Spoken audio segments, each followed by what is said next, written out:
Hello there, and welcome to Jenna Ortega's favorite YouTube channel, as revealed in a Vogue interview. I know that I'm probably late to this topic and that people have probably forgotten about it by now, but in my defense, finals were rough. And I like to be a good student, because otherwise I wouldn't be doing these videos. And I'm not gonna let being late stop me from talking about what I want to talk about, unless the video is 2 years late. That's a story for another time. I will be 100% honest with you. I did not expect to be making a video about the Wednesday Addams show. I didn't really expect to have anything to even say about it. Hell, I didn't even expect to finish it. And yet, here we are. Let's start with a bit of context. I've never been like a huge fan of the Addams Family. Not in like a, oh, I don't care for them goth family kind of way, but more in like a I just never really got into them kind of way. I watched the first 90s movie a couple times when I was a kid, and I had seen a high school production of the musical, so I wasn't unfamiliar. I just didn't have a level of familiarity with the franchise to consider myself a fan. And so when I saw that Wednesday Addams was getting a show on Netflix, I was skeptical, to say the least. Especially when I saw that it was a teen drama. Netflix has gained something of reputation in the last 5 years or so of butchering adaptations and spin-offs of beloved properties, especially when they go the teen drama route. That, combined with the fact that this was like a Tim Burton production, supposedly, and his string of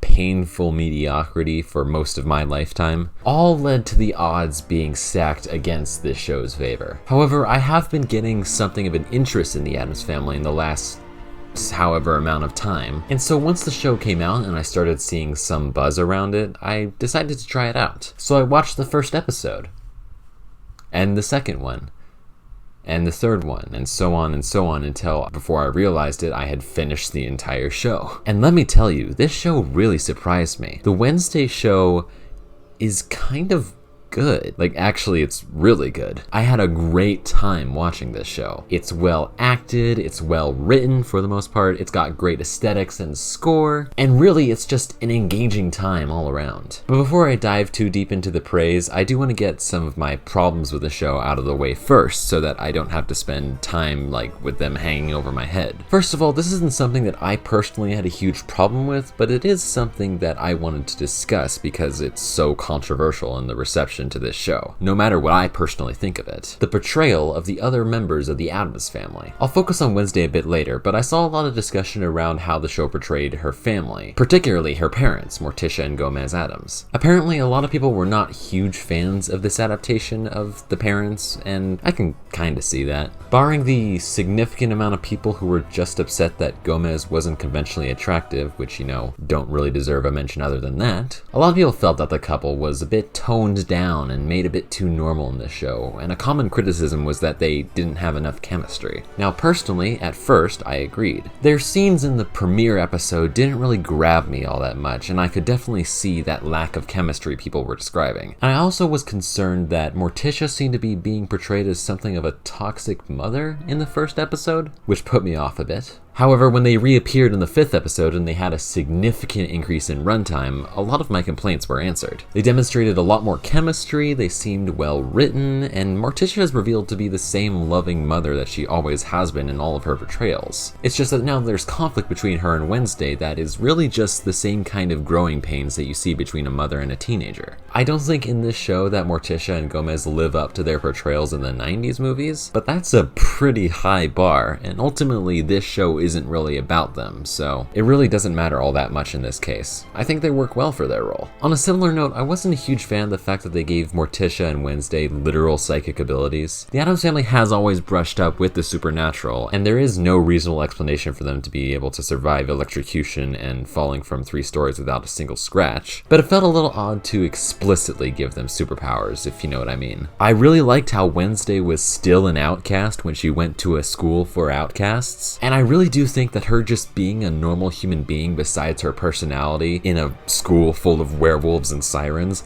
would have just completed the joke. The joke still works though, it's fine I guess. The whole psychic vision thing doesn't show up all that much for me to actually be bothered by it. It's just a plot device I wasn't a huge fan of at the end of the day. On a slightly more serious note, I did find it was odd that out of the 3 black characters, all of them were antagonists at some point. I don't think I would have minded if it was just one, but 3 is a pattern that's a bit concerning. Now, despite the impression that you might have gotten from the marketing, Tim Burton is not nearly as involved in this show as you would think. He didn't create the show, he didn't write it, hell, he didn't even direct all of the episodes. He's listed as an executive producer, sure, but let me just let you in on a little secret. The title of producer is one of the most meaningless titles in all of entertainment because it can range anywhere from being the creator of the show to being one of the donors who paid to have that title. Stan Lee continues to be an executive producer for everything Marvel, and the guy has been dead for almost half a decade. What does a producer do?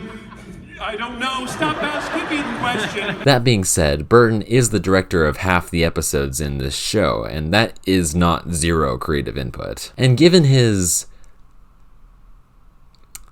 opinions on black people, his involvement is likely a factor in the choices made with those characters' portrayals. However, I do think that this issue is somewhat saved by the fact that these characters are not like bully/villain archetypes or tropes or stereotypes or whatever. In fact, they're relatively complex and are both redeemed by the end of the show. So, I don't know, it's kind of weird, but like, I guess it worked out in the end. Also, on the social issue side of things, I thought it was kind of weird that there's like a conversion therapy analogy with Wednesday's roommate Enid and her werewolfism and her parents in the 5th episode for like 2 seconds. I'm not against the concept, but it's just so weirdly executed. Being something that was based on a rather flawed metaphor to begin with and just not really playing a part in the rest of the show, or even the rest of the episode. It was just kind of a random detour, that's all, and it stuck out to me. There was also a bit of a debate around the show supposedly queerbaiting a relationship between Wednesday and Enid. I don't know, I thought they were cute friends and they had a good relationship, but I didn't really see it as anything other than platonic. I don't know though, I really just don't want to get into all that because I feel like that's a rabbit hole that I'm not prepared to go down, but I just felt like I had to acknowledge it. There was something relating to romance that I did want to talk about though. And that is probably my biggest issue with the show overall. The love triangle. This is the only part of the show that I genuinely dislike. Between Wednesday and the 2 love interests that the show forces on her, there is zero chemistry. And honestly, this whole thing just completely bogged down the show whenever it was happening.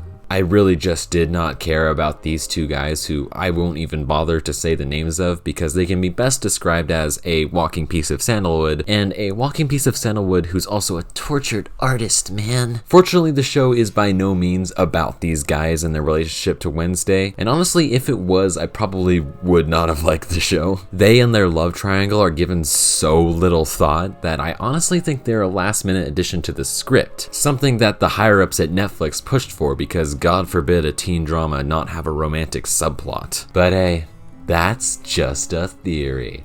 A Netflix theory.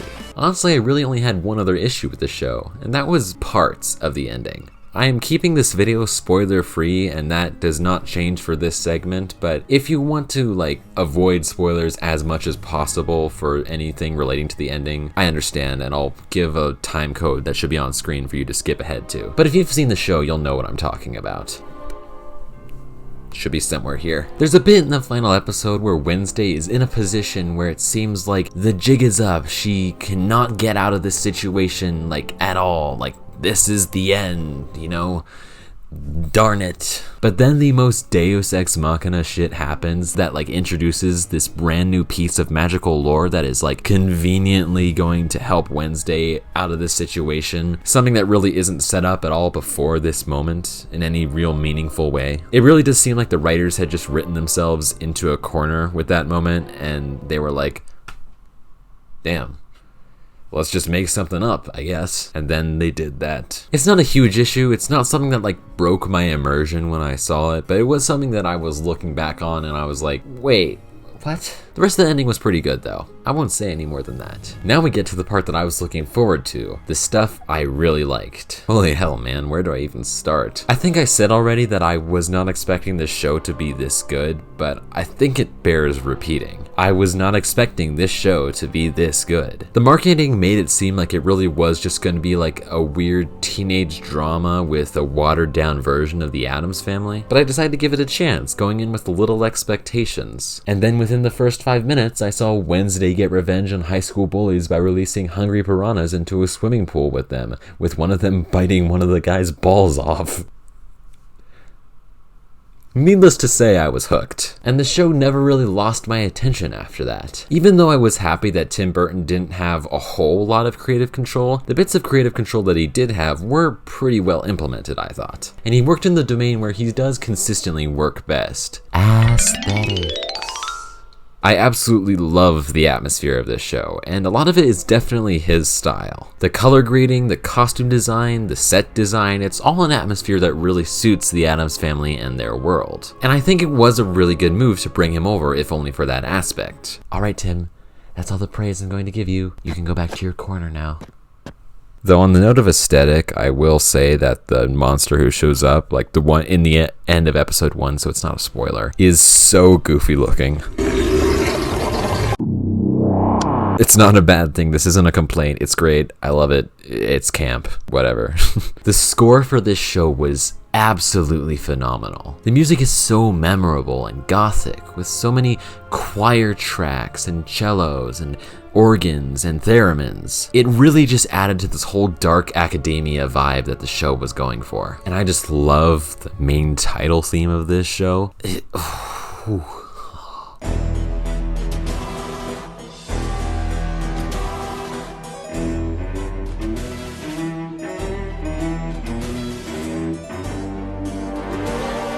So good. When I found out that Danny Elfman worked on the score for this show, I was not at all surprised, but I also have to commend his partner on the soundtrack, Chris Bacon, who I'd never heard of before. A lot of tracks in this score were either co-written or written solely by him, and they are comparable in quality to Elfman's work, so huge props to him for that. You can probably hear the score for this show playing in the background of this very video if YouTube hasn't forced me to not use it. The writing in this show is great. Apart from the problems that I mentioned earlier already, I really didn't have any issues with the writing. The core plot is really good, and the main mystery element is really solidly constructed and engaging, even if it's a bit predictable. I really liked how the dialogue was written. One of the core tenets of the Addams Family has always been its humor. It's a comedy franchise. It literally started as comics in the New Yorker, so its main conceit was always the comedy found in the horror and macabre elements. And this is a place where the show really delivers. Dr. Kimbert and I have spoken, and we both agree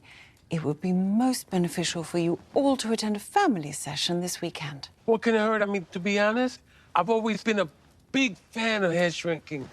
It's not that kind of head shrinking, mon chéri. Well, that is disappointing. That boy's family was going to file attempted murder charges. How would that have looked on your record? Terrible. Everyone would know I failed to get the job done.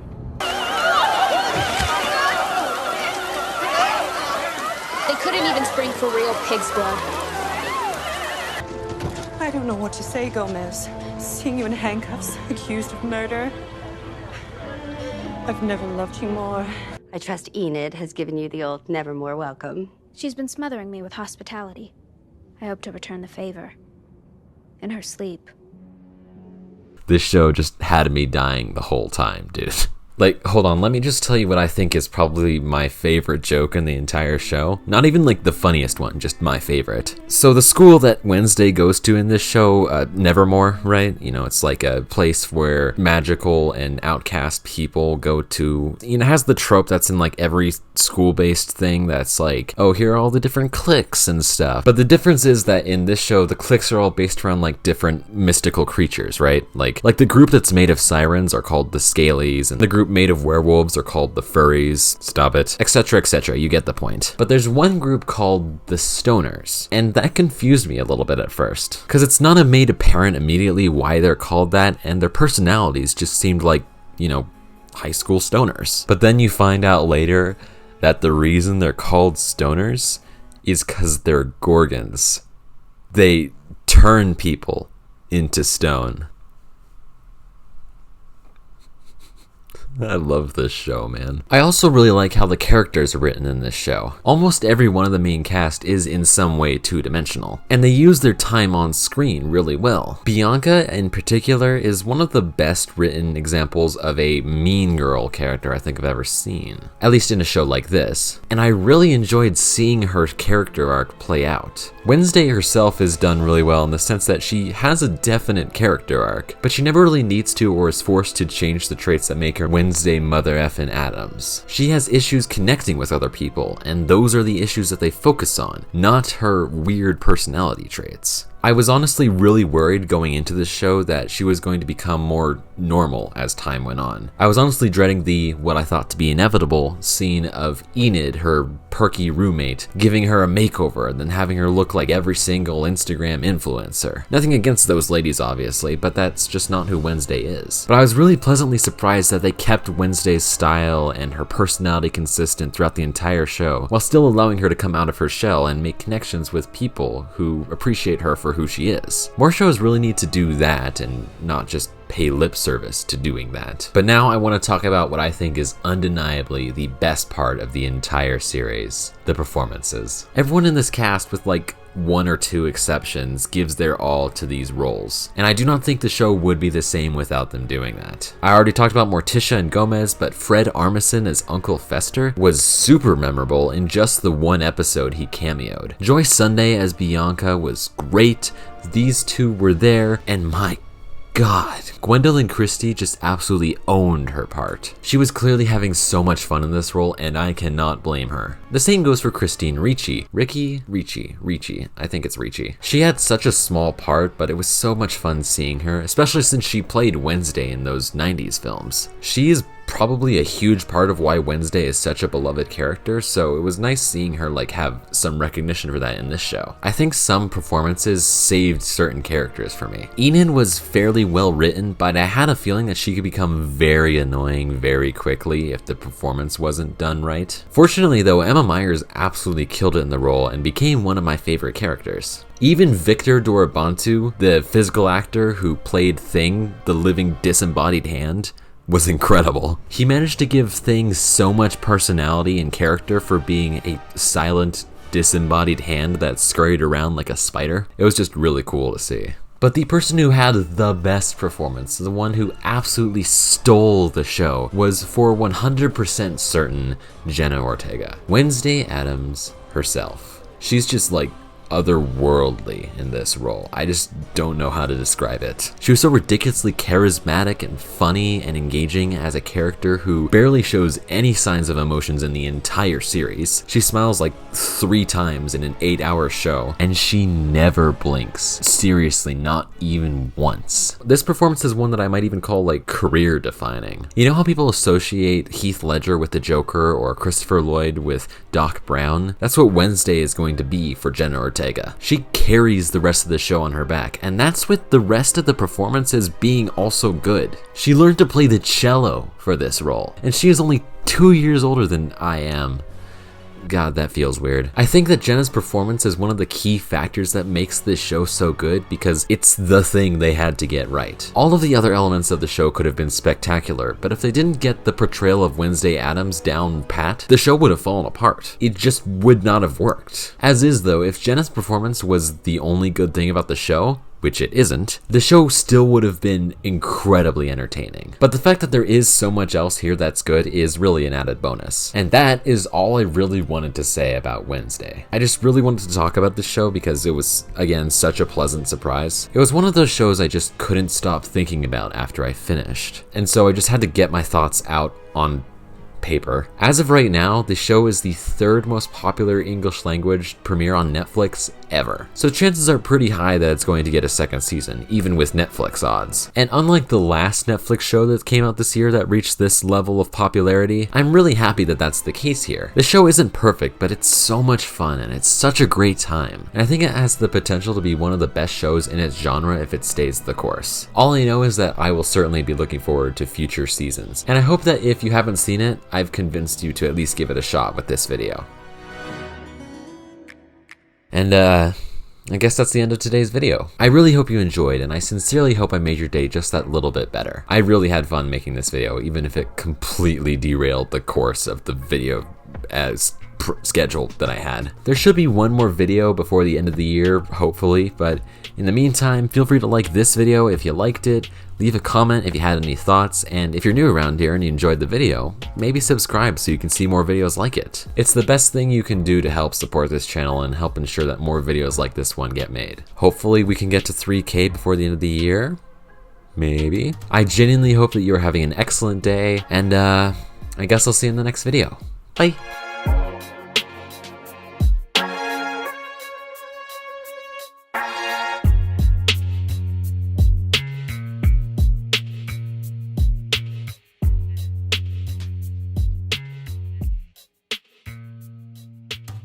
Wednesday saying she enjoys it when people dislike her, but then curling up into a teary-eyed ball on the floor when Enid is mad at her. Wednesday? I know what you are!